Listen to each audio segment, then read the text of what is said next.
тамақты дәрі сияқты ішіңіз. Әйтпесе, кейін дәрілерді тамақ сияқты ішетін халге жетесіз. Жүріп өтілген жол осының өзі марапат.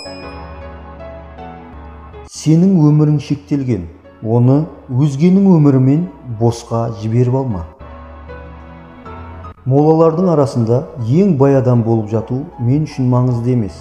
Төсекке жатарда өзіңе мен шынымен ерекше көркем бір нәрсе жасадым деу, міне маңыздысы осы. Әрине, ақшаны бәрінен жоғары қоятын адамдар бар. Әдетте бұндай адамдар ешқашан байымайды.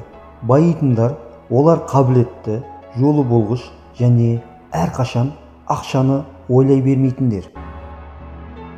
Мен бүкіл технологияларымды Сократпен кездесуге айырбастар едім. Ең жақсы адамдар деген, олармен амандасқанда сен еріксіз жымиятын адамдар. Қате жібермеу деген толыққанды өмір сүру емес. Ең маңызды шешімдер бұлар сіздің істеп жатқандарыңыз емес, сіздің істемеу керек деп шешкендеріңіз. Теледидар адамды топастандырады және көп уақытын алады. Оны өшіріңіз және миыңыздың біраз жасушаларын сақтап қалыңыз. Бірақ абайлаңыз, Apple компьютерлерімен де солай. Мені Apple компаниясынан жұмыстан шығарып жібермегенде, мұның бірде-бірі болмайтынына сенімдімін. Дәрі ащы болды, бірақ пациентке пайдасын берді. Кейде өмір сіздің басыңыздан кірпішпен ұрады. Вегетариандық бургер сатып алу үшін бөтелке өткізген және достарымның үйінде еденде ұйықтаған кездерім болды. Қазір бірнеше миллиард тұратын акцияға ие болғанымда, менің тұрмысым біраз өзгерген шығар, бірақ мен өзгерген жоқпын.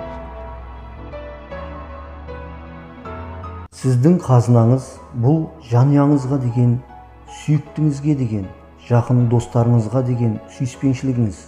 Өзіңізді сақтап мәпелеңіз, өзгелерге жәрдем беріңіз. Әлемде ең үздік 6 емші бар. Олар күн сәулесі, демалыс, спорттық жаттығулар, диета, өзіңе деген сенім және адал достар. Осыларды өмірдің барлық сәттерінде бағалап, салауатты ғұмыр кешіңіз. Балаларыңызды бай болсын деп емес, бақытты болсын деп тәрбиелеңіз. Сонда ғана олар әр заттың бағасын емес, құндылық қадірін түсініп өседі.